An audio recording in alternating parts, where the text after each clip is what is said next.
The video gaming machines were whirring, buzzing and chiming at the Coeur d'Alene Casino Resort Hotel on a recent afternoon, familiar sounds amid an otherwise stark new reality. Since the Whirling, Idaho, casino reopened April 27, after being closed for more than a month because of the COVID-19 pandemic, its operations have looked very different. Rather than waiting in line for all-you-can-eat crab and prime rib at the casino's buffet, which is closed indefinitely, guests queued up at the main entrance, standing 6 feet apart, to have their temperature taken before coming inside. On the casino floor, every other gaming machine was turned off and patrons no longer sat shoulder to shoulder. Large monitors hanging on the walls looped a video instructing people on how to properly smoke or sip a drink while wearing a mask, a new requirement for all employees and guests. Owned and operated by the Coeur d'Alene tribe, the casino was the first in the United States to resume operations since the $75 billion gaming industry shuttered in March. For hundreds of other casinos across the country, still grappling with when and how to reopen, the Coeur d'Alene offers a glimpse of how implementing new public health measures may play out in establishments known for drawing large crowds and selling fun. It's been really challenging because we're known for being friendly and socializing, Laura Stensgaard, CEO of the Coeur d'Alene Casino Hotel Resort, said. But we knew that to open our doors we had to establish strict, new protocols and provide that safe environment with social distancing for our customers and employees. The tribe's leaders felt an urgency to reopen the casino, nestled in the Idaho Panhandle about 35 miles southeast of Spokane, Washington. The resort employs more than 850 people. It opened in 1993 as a bingo hall and has since grown to a complex that includes a 300-room hotel, restaurants and lounges, a conference center, spa and 18-hole golf course. Last year, it generated tens of millions of dollars in revenue. The casino financially provides for our entire government, like law enforcement and educational programs, Ernie Stensgaard, chairman of the Coeur d'Alene tribe, said. Casino employees were paid during the closure. Tribal officials say they knew they could not financially sustain that for long. So, we knew pretty immediately we needed to make plans to get it going again, but safely, Ernie Stensgaard said. Full coverage of the coronavirus outbreak. Since the phased reopening began, some parts of the resort, such as the off-track betting room and spa, remain closed. The 6 restaurants and lounges are limited to 25% capacity, with plexiglass barriers installed at cashier windows. Areas where lines usually form, such as the reception desk and bar, are now marked with yellow strips of tape for distancing. Once a 24/7 operation, the property is shut down from 3 a.m. to 7 a.m. for deep cleaning. It's really been a culture shock for a lot of people, said Najoni Hodge, manager of the casino's guest services program. Hodge, 41, who is responsible for training employees on hospitality, said that rather than teaching them how to ask a customer if they need a drink, she's explaining how to politely ask customers to put their masks back on. If you would have told me last year I'd be teaching people how to wear a mask, I would not have believed it. Casino executives worked with the tribal leaders and the local health officials, from the tribe's health care center and the Panhandle Health District, for weeks to determine how to reopen the casino. They relied in part on the federal guidelines on when to reopen state economies and the Centers for Disease Control and Prevention's recommendations on social distancing.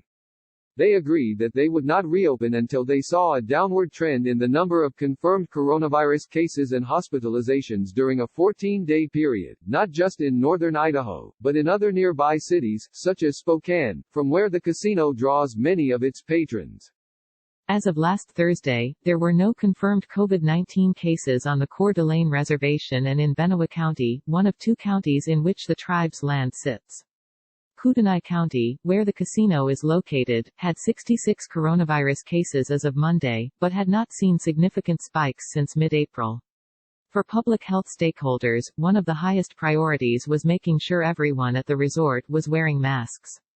I don't think I would have approved of them opening otherwise, honestly, said Janice Jordan, Medical Operations Director at Merrim Health, a health care system in northern Idaho, which is owned and operated by the tribe.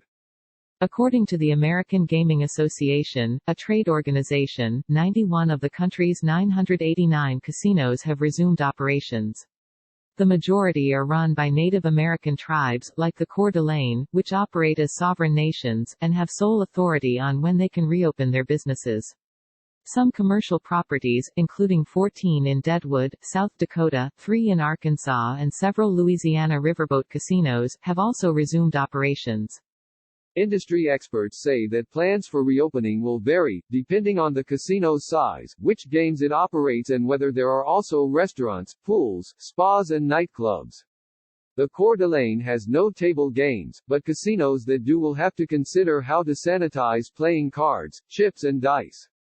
We're all focused on health and safety first, Bill Miller, president and CEO of the American Gaming Association, said. Miller added that casino operators are wrestling with how to implement these new public health measures while maintaining security. Prior to the COVID-19 pandemic, most gaming regulators and casino operators had policies that barred patrons from wearing masks or anything that concealed their identity, to prevent suspicious activity, such as cheating. Now, casinos including Coeur d'Alene are requiring masks.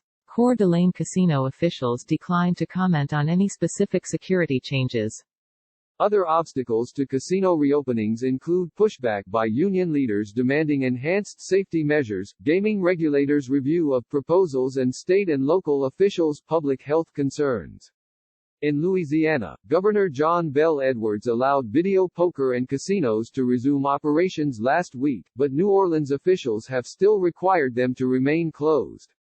Atlantic City, New Jersey, has not set a target date to reopen its casinos. At least one Michigan tribal casino's efforts to reopen at the beginning of May were stymied by state officials, who warned the tribe that off-reservation casino employees and customers could be subject to fines for violating Governor Gretchen Whitmer's stay-at-home orders. Also this month, the Nevada Gaming Commission approved guidelines set forth by the state's Gaming Control Board, including limiting the number of people around table games, increasing the distance between gaming machines and keeping nightclubs closed. But the Gaming Board's standards have met resistance from union leaders and workers, who want more safety measures and employee protections, such as employer-paid COVID-19 testing of all staff before resuming work and cleaning of all high-touch surfaces every hour. Culinary Workers Union Local 226, which represents 60,000 casino workers in the state, is also demanding that regulators publicly release all reopening plans submitted by casinos. As casinos move to reopen, the Culinary Union will not allow workers to be experimented with, Gioconda Arguello Klein, secretary-treasurer for the union, said. Download the NBC News app for full coverage and alerts about the coronavirus outbreak. Most of the Las Vegas Strip casino operators are hoping to reopen by the summer, if the Gaming Control Board approves their plans. But it's unclear whether customers will return, particularly those who previously traveled long distances to gamble. Miller said that he believes that many customers are eager to return to casinos, but it may take longer for other patrons to feel safe flying and staying in hotels. Making sure that you are demonstrating to the guests your commitment to sanitation and to a clean gaming floor, that your employees are wearing masks and having adequate sanitizing stations readily available, will help customers feel comfortable, he said. At the Coeur d'Alene Casino, officials said customers are returning. At the May 1 grand reopening, customers lined up around the building, according to CEO Laura Stensgar. Since then, there's been just a 6% drop in customers compared to the same period last year. Most have complied with the new rules, the few that have refused to wear their masks have been asked to leave. Last week, Jerry McNett drove about 40 minutes from her home in Spokane to play the slots. For the past 5 years, she had come to the casino about once a week with her sister, but she hadn't been since mid-March. McNett, 62, who worked as a hairdresser before she went on disability 6 years ago, brought her own masks and blue latex gloves, ready to play her favorite slot machine, Lobster Mania. I was impressed that they did that, she said of the mask requirement. If they hadn't, I would not have felt comfortable coming. McNett and her sister spent about 4 hours gambling on the machines, an activity she has missed. She laughed. Oh yeah, I was losing good too.